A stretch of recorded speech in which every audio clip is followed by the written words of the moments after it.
Hello everyone, कैसे हो आप सभी लोग। Myself Nikhil Raj Purohit and I welcome you to physics by Nikhil Raj. तो देखो, इस वीडियो में अपनी बात करने जा रहे हैं कि जैसा कि मैंने आपको बताया था कि आरपीएससी की नई वैकेंसी आ चुकी है। 94 इसके अंदर पोस्ट है और इसका एग्जाम अपने पास मिड 26 में आप प्रेडिक्ट कर सकते हो। आरपीएससी ने भी वो बात मानी, ठीक है ना, कि मैंने प्रेडिक्ट किया था जून में होगा, तो आरपीएससी लगभग लगभग उसी बात पे अपनी टिकी हुई है। ये आपका जो एग्जाम है वो 31 मई से लेकर के 16 जून, ठीक है ना, ये एक दिन उन्होंने पीछे कर दिया, वरना तो प्रेडिक्शन पूरी ही सही हो जाती कि जून में आपका एग्जाम होगा। ठीक है, यही मान के चलो, पहले आपके फिजिक्स के एग्जाम होते नहीं है, तो आपका एग्जाम जो है वो 31 मई से लेकर के 16 जून, मतलब जिस टाइम आपने इस बार एग्जाम दिया था ना, उससे ठीक 15 दिन पहले आपका एग्जाम होगा। ओके, अभी 15 से 20 दिन ऑलरेडी चले गए हैं, तो आप ये मान सकते हैं आपके पास ऑलमोस्ट 10 से 11 महीने हैं। ठीक है ना, अब आपको इस चीज को इस तरीके से नहीं देखना कि आपके पास 10 से 11 महीने हैं। आपको लगभग, मुझे लगता है, जो 1 जनवरी 2026 आएगी ना,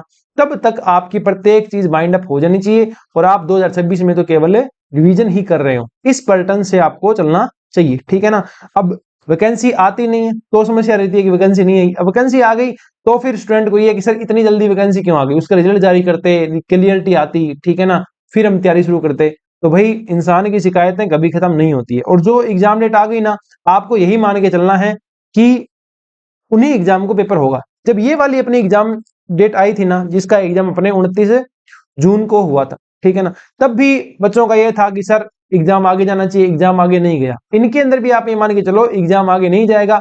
कभी भी आपको इस प्रेडिक्शन के साथ नहीं जीना चाहिए कि एग्जाम आगे जाएगा। जो डेट दे दी गई है उसी के अकॉर्डिंग आपको तैयारी करनी चाहिए। जब आप मैच खेल रहे होते हो क्रिकेट में, तब बैटिंग सेकेंड इनिंग में जीतना आसान रहता है, ठीक है ना। भारत के जो कप्तान थे महेंद्र सिंह धोनी, वो सेकंड बैटिंग करके, ठीक है ना, और चेज करने में ज्यादा बिलीव रखते थे क्योंकि टारगेट उनके सामने रहता था। इसी तरीके से आपके पास है कि आपको 31 मई से लेकर के 16 जून 2026 के बीच में आपको अपना एग्जाम देना है, तो टारगेट आपके सामने सेट है, ठीक है। तो उसके अकॉर्डिंग अपनी तैयारी करें, हर प्रेडिक्शन से दूर रहें, ठीक है ना। जितने सोशल मीडिया आपके हैं उनको आप छोड़ दें। जो अपने 1 से 2 टेलीग्राम चैनल, ठीक है ना, आप उनसे जुड़े रह सकते हैं। 1 से 2 यूट्यूब चैनल आप उनसे जुड़े रह सकते हैं जो आपको ट्रस्टवर्थी लगते हैं कि ये मेरे सही है, ठीक है ना। और इसके अलावा बाकी सोशल मीडिया छोड़ दें। जो गलतियां आपने अभी 2025 में जो एग्जाम हुआ उसमें जो दोहराई थी, उनको थोड़ा दूर करें और 2026 में और बेटर कंटेंट के साथ और बेटर मेहनत के साथ आप आए, ठीक है ना। दुगनी मेहनत के साथ हम आएंगे, दुगनी मेहनत के साथ आप आए, ताकि 2026 के अंदर आप एक परिपूर्ण फिजिक्स पढ़ने के बाद एग्जाम दे रहे हो, ठीक है ना। जो भी आपकी कमियां इसमें रह गई थी वो आप इंप्रूव करके 2026 के अंदर जाओ, ठीक है। अब एग्जाम डेट भी आपके पास आ गई है, तो सब कुछ आपके पास सेट है। कट ऑफ का प्रेडिक्शन मैं पहले ही आपको दे चुका हूं, उसके अकॉर्डिंग अगर आपके मार्क्स आ रहे हैं, ठीक है ना, मतलब मान लो जितने आपको मार्क्स बताए थे उसमें 5 मार्क्स ऐड कर दो, मुझे नहीं लगता उससे ऊपर कट ऑफ जाएगी। बाकी मैं भी इंसान हूं, मेरे से भी गलतियां हो सकती है, पर मुझे ऐसा लगता है उसमें 5 ऐड कर देना, और उससे अगर कम मार्क्स है ना, तो आप अपनी तैयारी शुरू कर देना कि होप दैट अगर आरपीएससी अगर 3 महीने बाद रिजल्ट निकालती है, फाइनल रिजल्ट 3 महीने बाद निकालती है, तो ये 3 महीने आपको वेस्ट नहीं करने हैं, आपको अपनी तैयारी जारी रखनी है। इन केस अगर आप सिलेक्टेड होते हो, अच्छी बात है, पढ़ी हुई फिजिक्स कहीं नहीं जाएगी, ठीक है ना। Ganpat Singh Rajpurohit, assistant professor history, कहते हैं कि माँ सरस्वती अपना ऋण कभी भी नहीं रखती है, ठीक है ना। माँ सरस्वती अपना ऋण कभी नहीं रखती, मतलब अगर आप पढ़ोगे, किताबों को टाइम दोगे ना, तो वो टाइम आपका लौट के जरूर आएगा। 2 गुना, 4 गुना, 5 गुना लगान के साथ आपका लौट के आएगा, ब्याज के साथ आपका लौट के आएगा।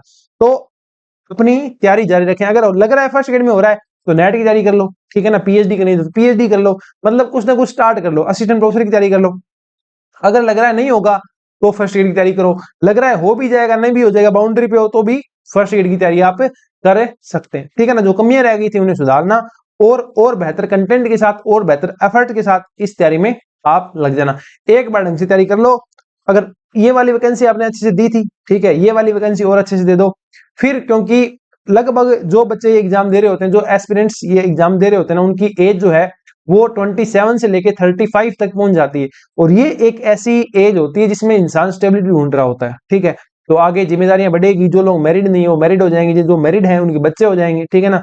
और भी फैमिली का प्रेशर आता है, बहुत सारी रिस्पॉन्सिबिलिटी बढ़ जाती है। तो ये ना मान के कि हम 2026 वाली जो एग्जाम है उससे आगे वाला एग्जाम भी देंगे, उसकी भी और अच्छे से तैयारी करेंगे।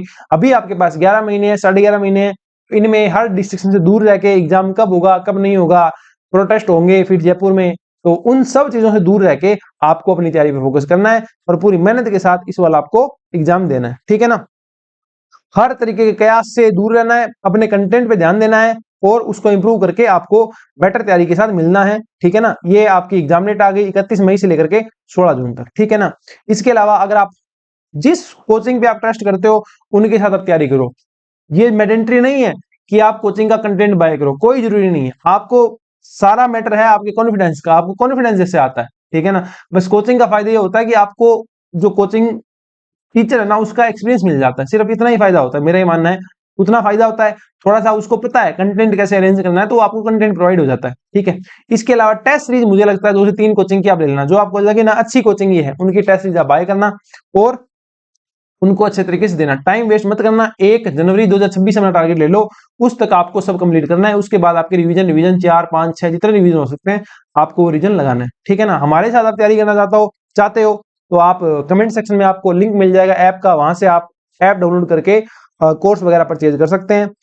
अगर आप चाहे आप कंप्लीट कोर्स लेके तैयारी करना चाहते हैं, आप कंप्लीट कोर्स बाय कर सकते हैं। बीएससी एमएससी का कंटेंट चाहिए वो बाय कर सकते हैं और अपना 11 12 का चाहिए तो वो बाय कर सकते हैं। टेस्ट चाहिए तो वो भी आप बाय कर सकते हैं, ठीक है ना। अपने जो कोर्स चल रहे हैं उनकी मैं थोड़ी सी इन्फॉर्मेशन आपको दे देता हूं कि अपना एक कंप्लीट बैच चल रहा है आरपीएससी का, ठीक है।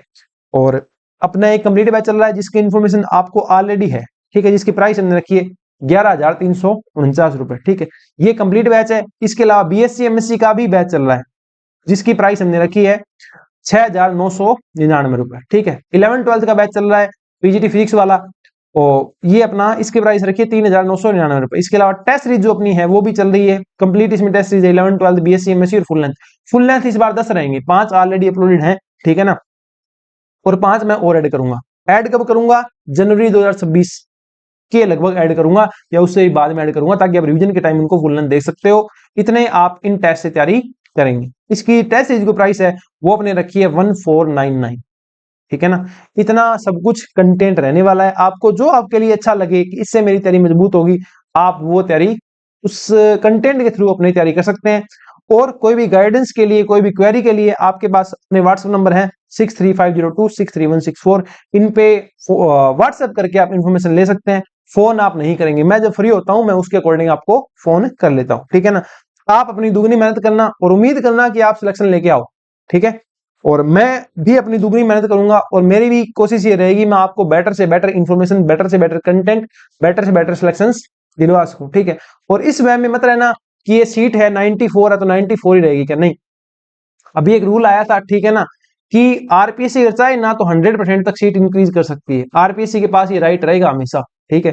तो जिसको ये लगता है सीट इंक्रीज नहीं होगी या हो सकता है नहीं भी हो और हो सकता है हो भी जाए, तो हो भी सकती है, ऐसा कोई रूल नहीं है कि नहीं होगी। इस बार इंक्रीज क्यों नहीं हुई? इस बार इंक्रीज नहीं हुई क्यों? अब तक आरपीएससी के पास यही रूल था कि 50% से ज्यादा सीट वो नहीं इंक्रीज कर सकती थी, ठीक है ना। अब आरपीएससी के पास रूल आ गया है कि वो चाहे तो 50% ज्यादा सीट भी इंक्रीज कर सकती है, 100% तक सीटें इंक्रीज कर सकती है, ठीक है। तो सीटें बढ़ भी सकती है, पर आपको इस चीज का वेट नहीं करना सीटें कब बढ़ेगी, रिजल्ट कब आएगा। अगर आपको तैयारी करनी है तो वो आपको तैयारी अभी से स्टार्ट करनी है। प्रत्येक सेकंड, प्रत्येक टाइम, प्रत्येक माइंडसेट, ठीक है ना, प्रत्येक मूवमेंट आपके लिए इंपॉर्टेंट होने वाला है। All things is about your confidence. आपको कॉन्फिडेंस जिससे आता है, ठीक है, वो कंटेंट फॉलो करके आपको ये एग्जाम देना चाहिए। सारे बैचेज अपने अवेलेबल हैं, सारे बैचेज अपने चल रहे हैं, टाइमली कंप्लीट भी हो जाएंगे, ठीक है।